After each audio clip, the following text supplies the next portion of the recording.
Hello YouTube, it's Sean from the Pompey Games Room, back with another Retro Ramble. How has everyone been? It's about a month since my last recording. And yeah, I really enjoyed that. It was something a bit different. I wouldn't usually just go out and do that sort of thing. But yeah, just on spare in the moment. Yeah, just felt like recording. We'll dress more chavvy today. We're in the Portsmouth hoodie in the village, so yeah, I seem to be the only person that wears sort of sports clothing and stuff in the village. There's a few more people recently that have moved in, frankly, but when I first moved in, I was certainly the only person who would do the school run in an NHL jersey. So what is it? You can take the townie out of the town, but not the town out of the townie, as they say. So anyway, hope you guys are all well. Apologies for if there's a bit of wind resistance. If there's a bit of wind picked up on the microphone, it is a bit windy this morning, but really mild. Really mild for this time of year. Sort of just coming to the end of September now, so yeah, sort of expect it to be a lot colder, but hence why I've gone for a thinner fleece. Also decided not to use the headphones for this one, because I noticed there was a lot of sound problems in my last video. Don't know what it is. My phone sort of feels like it's hanging on in there, but see how it goes. Yes.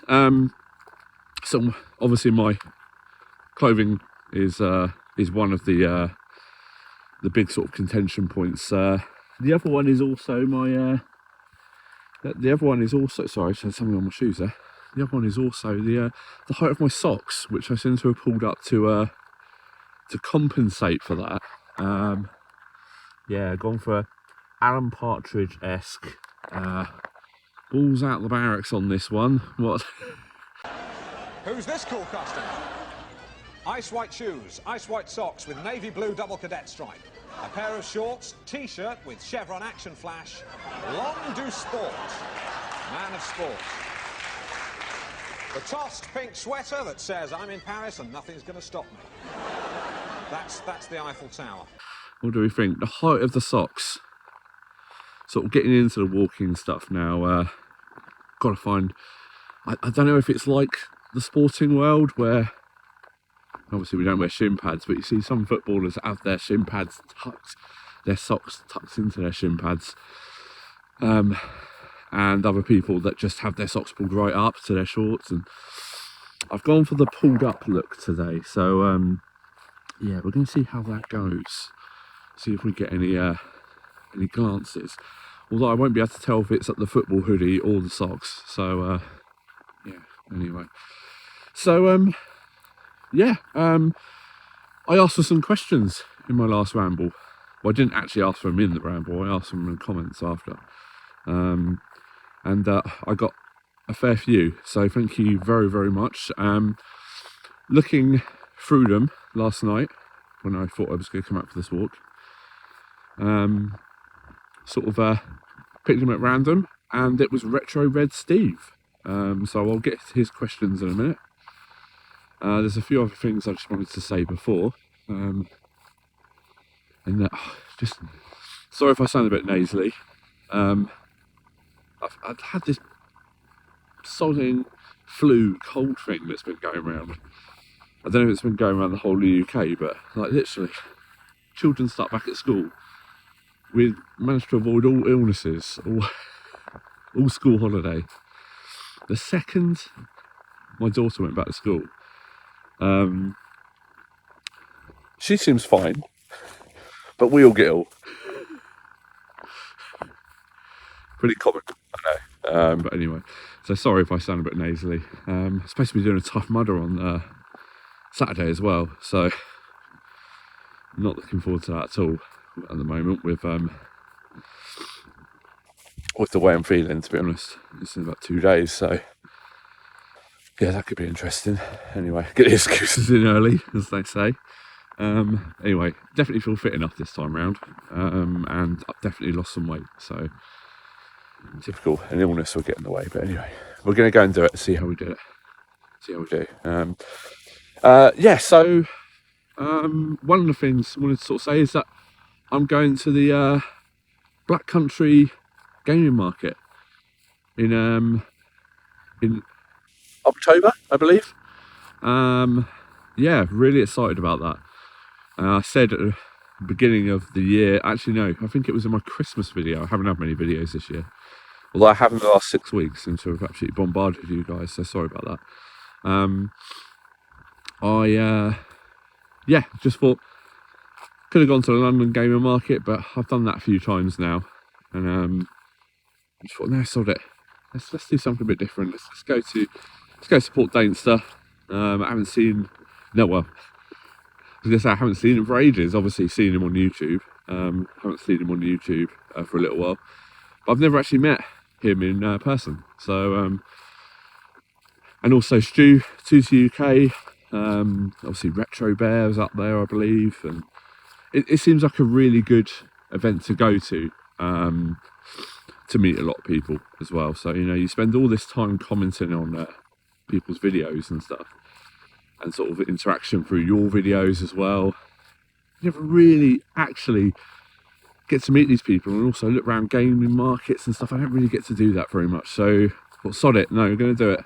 So, heading off to, I think it's Birmingham way. I've said I'm going. I haven't even really looked where it is. So, but yeah, I will see anyone there who's going at the moment.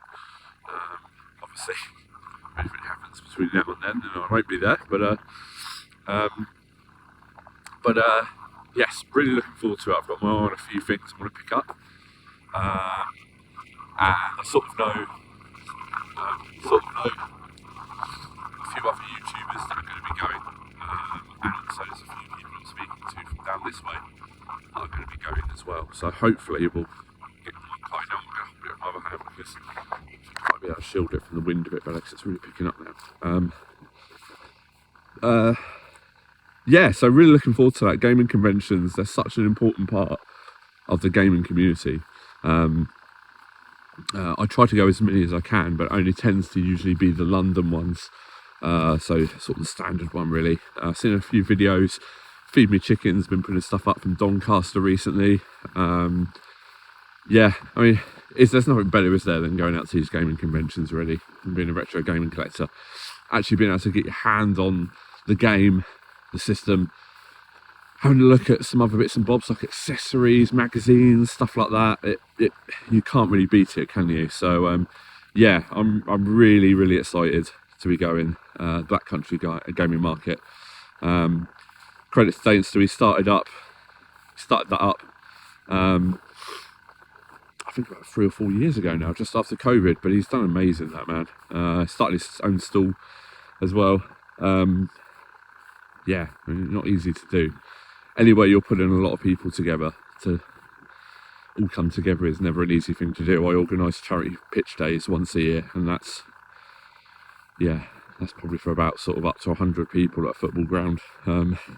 That's difficult. That takes it out of me. I can't imagine doing that and running your own sort of retro game store where you're constantly pricing stock up as well. And I think he still actually works as a plasterer during the day as well. So hats off to you, mate. But yeah, I'm looking forward to meeting everyone up north, Birmingham area. Anything technically past London is north for me, as I've said in a few comments, but anyway. So yes, gaming market, really looking forward to that. Any other suggestions below, please let me know, guys. Other gaming markets that are good for YouTuber meetups as well. I would love to meet people further north, Gib 84, where Gordon and Jay, currently have the social media Rumble Championship, which they proudly showed off in a recent upload. That was very good to watch. The fact they filmed that in the middle of a CEX with, yeah, there's a deer here. Sorry. Just see it? There we go. God, I feel like David Attenborough. He expects a lion to jump out the side. Anyway. Yeah, that's enough. That's enough wildlife for a retro game video, isn't it? Yeah, the fact John Bunday had an actual breakdown in the middle of CEX whilst filming that did make me laugh. They did a great job on handing that belt over. Although Gordon did look a little bit anxious. I don't think he realised John was going to go for the full Oscar performance of falling on the floor and things like that. But definitely worth a watch if you haven't seen that yet.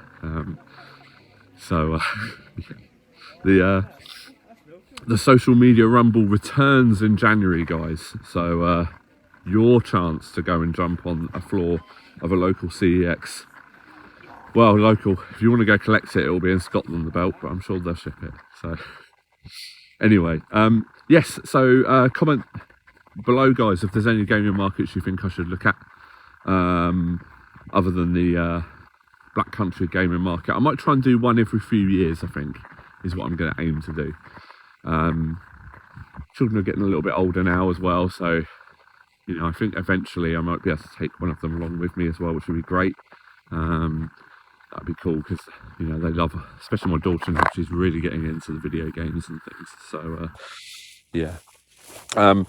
Like I just said about the game market suggestions, any other questions, guys, please put a question below, and I will then touch on your subject as and when I record more rambles. I've still got 3 other questions from the last video, but Retro Red Steve was today's topic. So I'm going to go off the top of my head here, and so one of his first questions, I believe, was Championship Manager memories, right up my street, hence why I'm wearing the Pompey fleece today, and obviously standing out for the locals. Yes, so Championship Manager, I mean, anyone that is into football obviously has roots in the Champ Manager games, even to the point where I purchased a Xbox when I literally had no money in college at all, just to play the Xbox version of the Champ Manager game, which I seem to recall was 02-03 season. Don't quote me on that.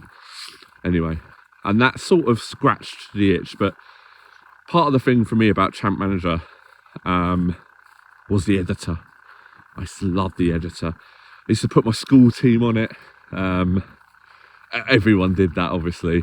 Playing around with the values of players, putting your mates at their favourite clubs and starting off a new game, seeing what happened to them all, starting them off so they were potentially, I think it was between 180 to 190 potential, wasn't it? The higher you went to 190, the better they became. But I always started them off at their current ability, about 65, and then their potential ability. I think this is a long time ago, but I started them off so their skill set wasn't very high, but they had potential to get really good. And because I've noticed, you know, one, they were playing in the under 21s, and also they would get loaned out. So, and they would all like end up at a club like Colchester United or somewhere like that, Stockport County, and you know, make it in the lower leagues before they become bigger. Because Champ Manager back then, you used to be able to play a season if you got your team set up right. You used to be able to blitz for a season. Because nowadays the computer with its AI and, you know, advanced AI, you can't answer a newspaper question nowadays without it affecting your team morale. So it doesn't. It's like literally you have to answer everything on the newer versions. It's so sort of detailed nowadays that you just get one thing wrong and it's like you're going to lose. Now people will say, yeah, but that's like real life, you know. They're detailed because they're like that. Yeah, but at the same time, I'm sort of having an argument with myself here, walking around. It feels a bit weird.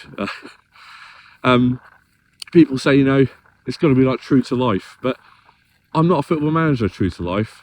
I'm an architectural technologist. I draw buildings all day. I just want to manage Wayne Rooney and fire him, you know. Random footballer there, could have been anyone. Just I think it's because last night I was watching the videos of Wayne Rooney celebrating Plymouth Argyle's first win. That man is desperate to succeed in management, isn't he? Good on him though. Anyway, yeah, you know, for the games that you just want to pick up and play, select a team, maybe do the training, or just leave that to your assistant manager, which to be fair is what I do nowadays on any Football Manager games. Yeah, but Champ Manager, so many memories, like I said, with the editor back in the day. Putting all my friends at their favourite clubs and, you know, giving Tottenham Hotspur and Portsmouth £100 million to spend in the transfer market when you started off. Yeah, you can't beat it. Also got memories of sleepovers at friends' houses. My friend Mark Lucci in particular. Give a few name drops here. My friend Phil George, who's regularly appeared on my channel.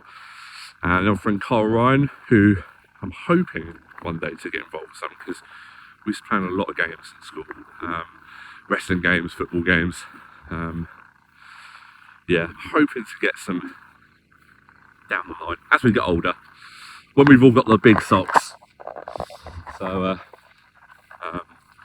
yeah, I'm hoping to sort of get in touch with a few old school friends and see if they want to do a video down the line. Just something to have on the channel for memories and things.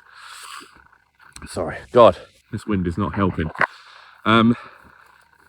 Yeah, so the editor, I remember having sleepovers with those three friends that I've just name dropped. Had a really, so many cool sleepovers with those guys, just playing.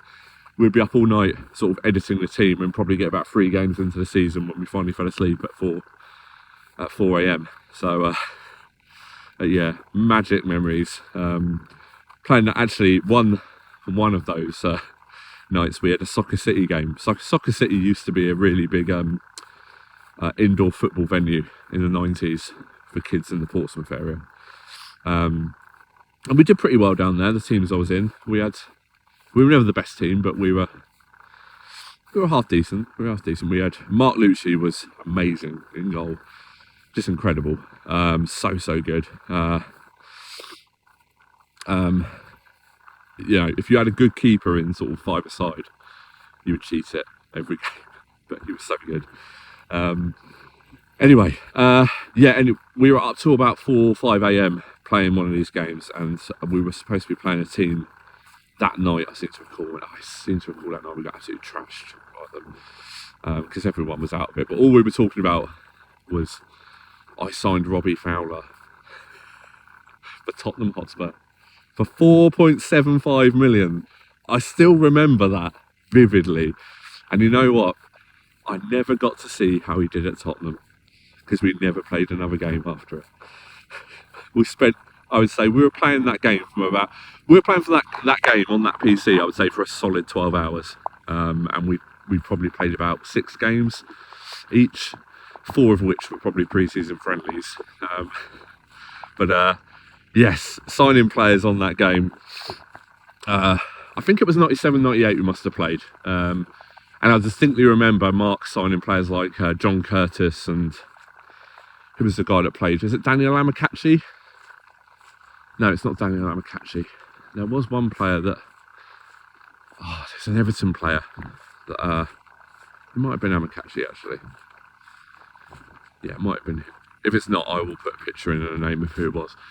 He would clear up on those players and bring those players to his club. But yeah, so another sort of side thing really, that in the 90s I never really had a PC, so I didn't predominantly play Champ Manager. A lot of my memories, so I'm going to twist it a bit here, it's not just Champ Manager. It's very apt in a minute, Steve, as well, because I think I'm just about to walk past a field of sheep, which hasn't been done deliberately. I promise. Anyway, so yeah, like I said, I never really had a PC growing up. Let's just show you the view here. It's absolutely amazing. You can just see the mist coming in. And the church spire in the distance. I don't know if the front camera's really going to pick that up, but I mean, it was dark when I started off. It's crazy how quickly, you know, the sun comes up, isn't it? Anyway. So yeah, my gaming memories of other management games, so I'm going to touch on other management games here, was Premier Manager. Used to love Premier Manager.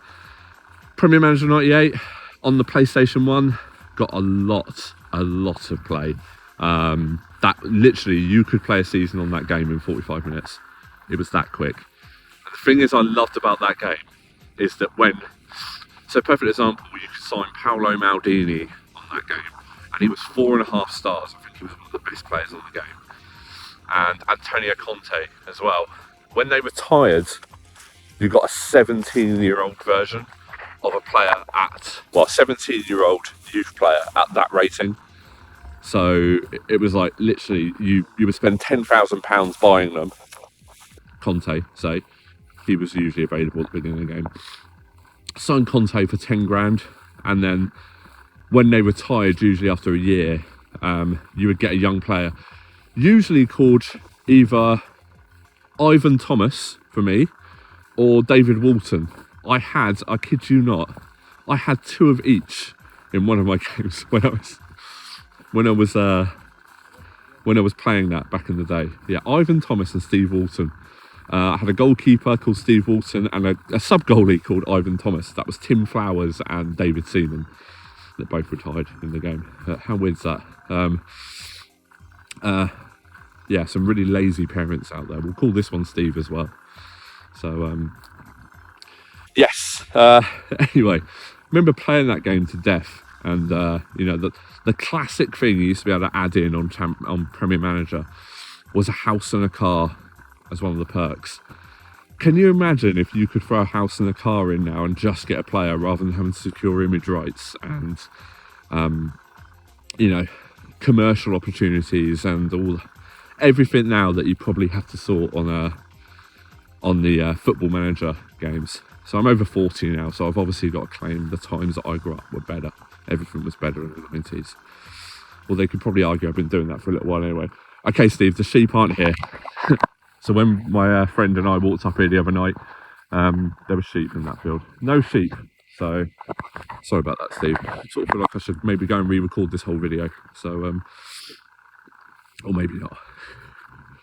So, yeah, a lot of memories for me with management games came from Premier Manager 98 with the most annoying soundtrack music you're ever going to find.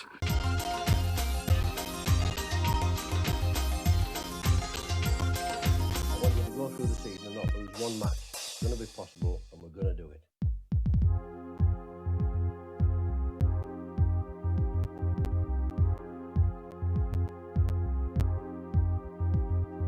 I want you to go through the whole season without losing one match, and I will put a sample of that music in here. Oh god, that music was so annoying. Anyway, I played that game to death. That thing used to come on holidays with us with the PlayStation. We used to have the little screen that went on the back, so we used to be able to play it in the tent when we went on our camping holidays to Dorset every year. My little brother and I would play on that in the tent when it was blazing hot outside. Yeah, nothing better. Some great memories of that game. I'd love to try and see you do that with Champ Manager back in the mid-90s. Taking a whole PC set up in a caravan. You certainly wouldn't get it in a tent, put it that way. What other games did we move on to then? So I then went on to, I would say, so we had the PlayStation, we didn't have the PC as I touched on. We had the N64, so I think we played Premier Manager 99 on the N64. I couldn't get into Premier Manager 99. I think it was the fact that your player ratings went down as well as up. I didn't like that. So I stayed at Premier Manager 98. The one game I really got into in a really underrated game series is Premier Manager 2001. Now this was when they went off. So Sports Interactive. I think it was Sports Interactive at this time that were doing them. Oh no, it was Infogrames. That was it, Infogrames, because they had their logo at the beginning of the game. I remember that for sure. Yes, I remember playing Premier Manager 2001. This is when they really went for they're trying to copy they redesigned the whole game, so it was all very sleek, lots of new menus that you could drop down bars and things. It actually felt like you were playing a PC management game. So yeah, I remember playing Premier Manager 2001 on the PlayStation 1. That was a great game. I remember playing that a lot. Used to be able to sign John Arnorisa from AS Monaco for 950,000. He was amazing. So I remember I used to call him Reese John Arne Riise from Monaco, because it was about 3 years before he signed for Liverpool, and I'd never heard of him before. And then about a year after, he appeared in a 442 magazine in the Ones to Watch. I was like, oh man. It was like I finally had a player to talk about that I discovered before anyone else knew him. So anyway, what a legend John Arne Riise is, by the way. Absolutely loved him. Recently read an article about Riise confronting a bully that he had in school when he went home for I think it's Norway, isn't it? I think he's Norwegian.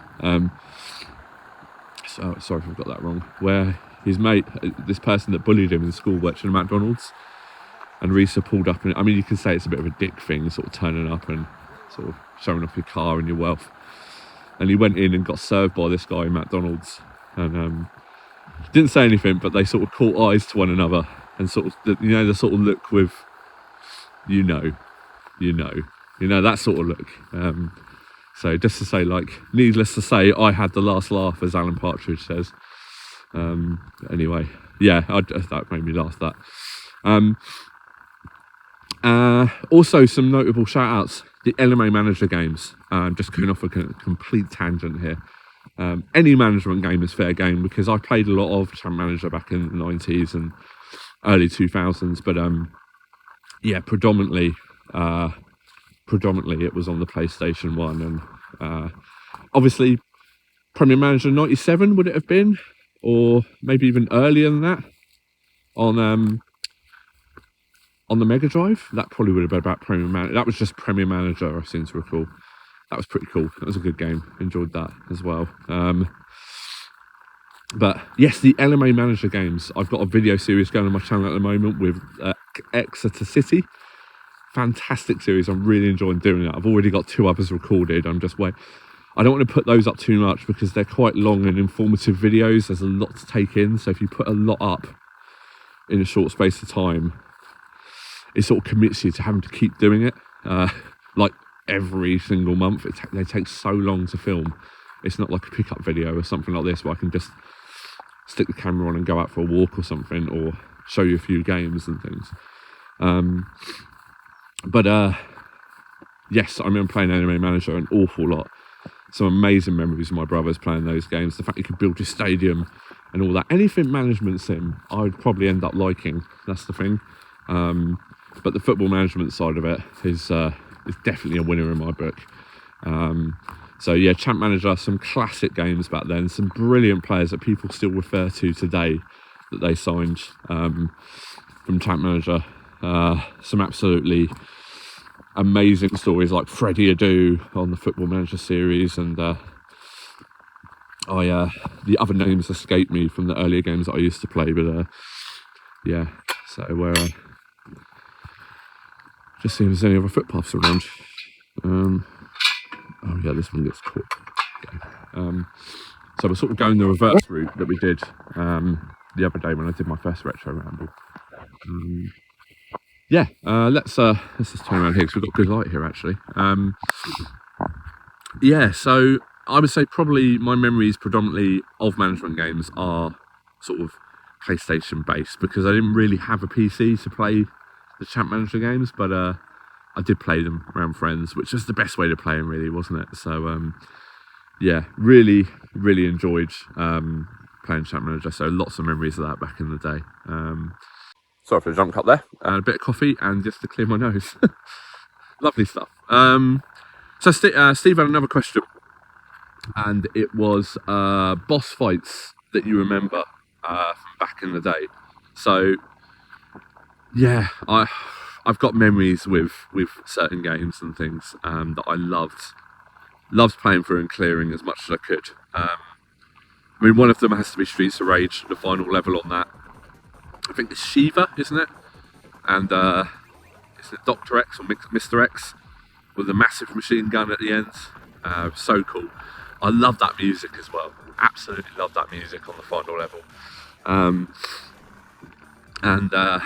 Yeah, playing through that with mates and stuff, epic boss battles, putting that on hard setting where literally you couldn't jump the bullets. I mean, you would just be killed so many times on that game.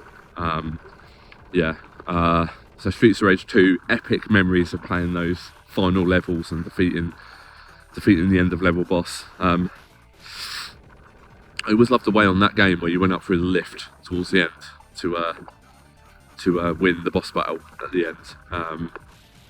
Yeah, really great memories of playing Streets of Rage 2. Sonic the Hedgehog 2, it's all the twos really. Sonic the Hedgehog 2, the Death Egg level, again iconic music on that, and I remember finding out how to defeat that game by a Games Master magazine, just by chance. My older brother had obviously completed it a lot, but you know, I probably wasn't around when he did that.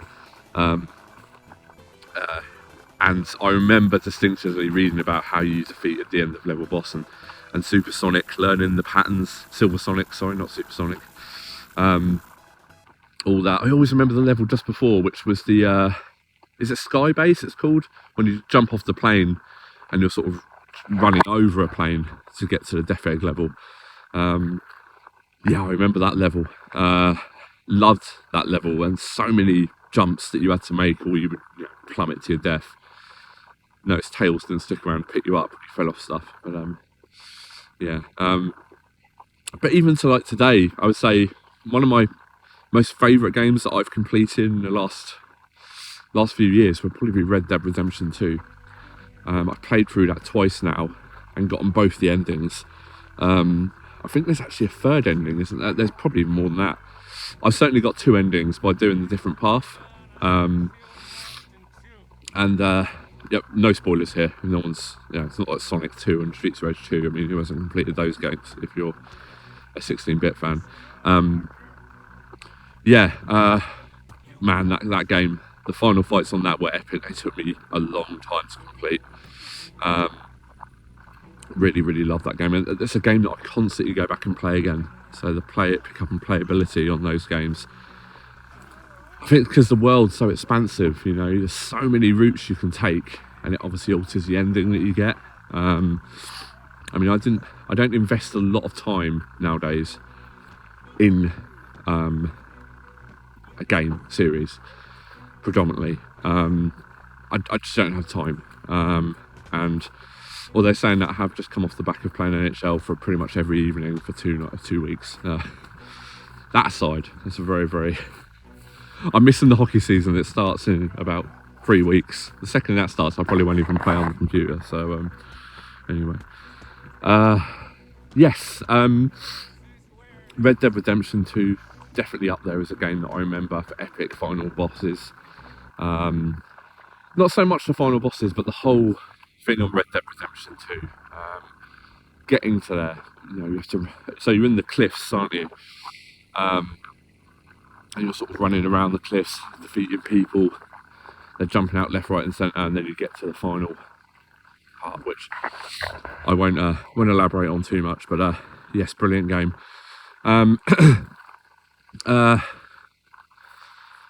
What other games have we got? Medal of Honor Airborne. That's a great game. Pretty challenging game to finish off, where you've got to get out of the. You're basically trying to get out of the bunker level, the basement level, after being sort of left. Everyone else on your team runs off, and you've got to find your way out. There's the Germans with the massive sort of guns that they've got the armour on, and they sort of move around, so you can't just kill them with like a headshot, although you do take them out by shooting them in the head a few times. They take so much time to actually beat those gunners. I'll try and find a picture. I don't know the actual name of what the gun is. It's been a little while since I played it, but yes, that was that last level, trying to get out of that basement, was a complete nightmare. I used to hate that level. In fact, that took me so long to do. I completed that on the Xbox about 3 or 4 years ago again, before we moved to the house we're in now. God, that took me forever. I remember I was only really getting a chance to play it during naps for the children. So, sort of like an hour and a half burst of trying to beat this level. And, oh man, there was a few days there where I didn't do it, and you have to pull yourself out of a pretty foul mood. So, because you really wanted to beat that game. But yeah, so they're ones that I really remember, I would say. Most memories for me, Sonic 2 with boss battles, the end boss. I mean, Sonic 2's got some iconic end of level bosses, isn't it? So Streets of Rage 2 for the co-op with mates playing it. I don't think I had any mates that came over that didn't like playing Streets of Rage 2, even if they didn't play on a Mega Drive. So yes, I'd definitely say Streets of Rage 2, Sonic 2, Medal of Honor, Airborne, and Red Dead Redemption 2 have been my most memorable boss fights.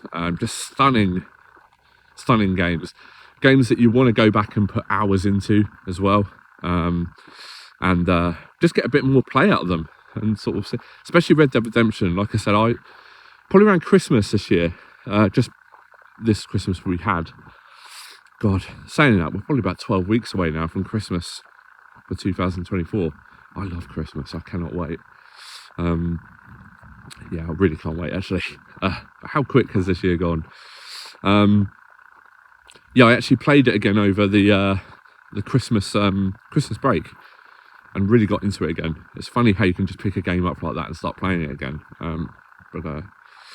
Yeah. So anyway, Steve, I hope that answers your questions. Thanks for leaving those questions.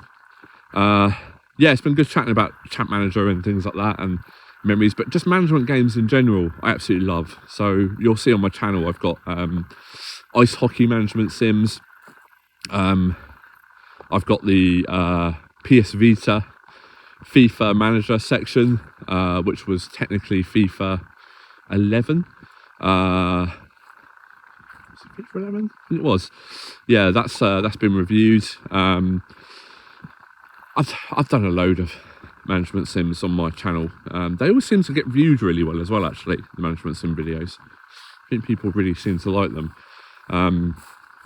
But yes, also by now it'll already be out, or very close to being out, but filming one of the first versions of the Sega Mega CD group podcast thing tonight, which I'm really excited about, which has got the two Martins and John involved with me. I'll put our channel logo and I'll put the series logo and a playlist up as well. Don't know how many we would have put up by this stage, but yeah, that is definitely being filmed tonight, all being well. Yeah, really excited about that. I should have also announced by now that the YouTube Super League could be renamed, that, because it's an awful name, has just been announced. May or may not have been announced, actually. It would have, I would have had to announce it by now, even if it's just by poster, on a community announcement rather than an actual video. But that is coming. Really looking forward to doing that.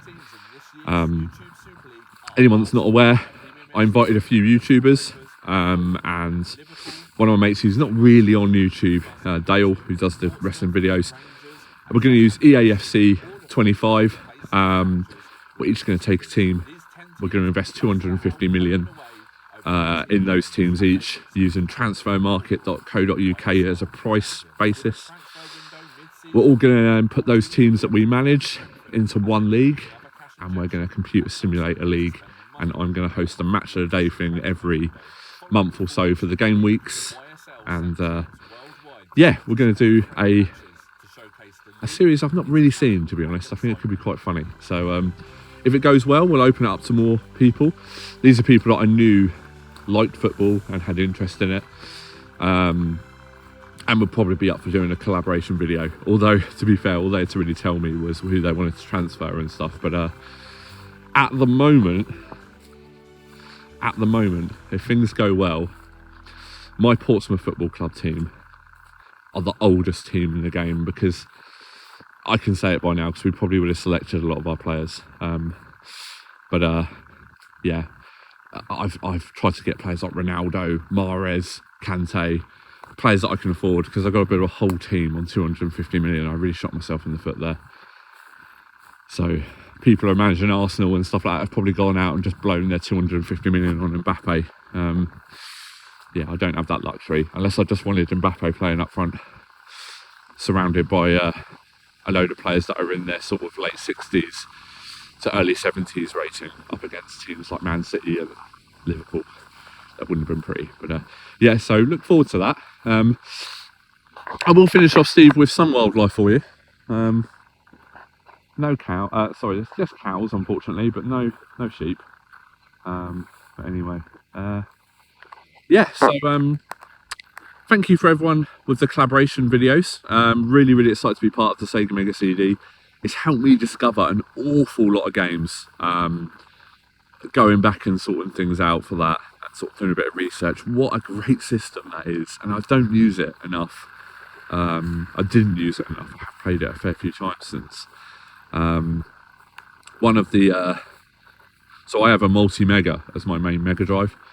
I very rarely use the Mega CD part of it, so but that's been played an awful lot. So I really enjoyed getting back into that. So thanks, John, for asking me to be part of that. I really appreciate it, and really appreciate being part of this group moving forward. I think it's going to be a really good thing to cover, and it's going to help me sort of not just go back and replay the games, but in a lot of the cases, as I've found when I've been chatting to everyone else in the group, playing the games for the first time. You know, there's so many games that, because Sega released so many add-ons and so many bits and bobs, people just, yeah, they didn't really touch it, really, did they? So it's sort of like they just sort of let it be, because it's like, oh, Sega have announced another adapter for the Mega Drive. But anyway, yes, I really enjoyed being part of that, and yeah, everyone else, thank you so much for being part of the upcoming collaboration videos. There's another one that I can't talk about at the moment, which has been rumbling in the background for, I'd say at the time this video goes out, about two and a half months, and I believe people are well on the way creating content for that already. So that will be divulged probably, I'd say, late October, early November, latest mid-November, but that should be really good. Got some really good characters involved in that one. So yeah, guys, that's it. Retro Ramble video 2. Please feel free to comment, rate and subscribe, and also pop your questions down in the comments, because I look at all of them, and what I'll do, I will answer. I'll try and do, if there's people that have just asked one question, I will try and cover a few in the video. Steve had asked two, sorry. So I just thought, you know what, it's football as well, so let's get that out of the way. Let's do that. So yes, guys, please feel free to comment, rate and subscribe, and I'll see you all again soon. Thanks for watching. Bye. Here you go, Steve, just for you. Right at the end of the walk. I knew there was some here. And you know what, Steve? I've even used the front camera for this for you, so you get better quality. Although probably not sound quality. But yeah. There you go. Nothing I want you to do for my subscribers. Take care, guys. See you all again soon.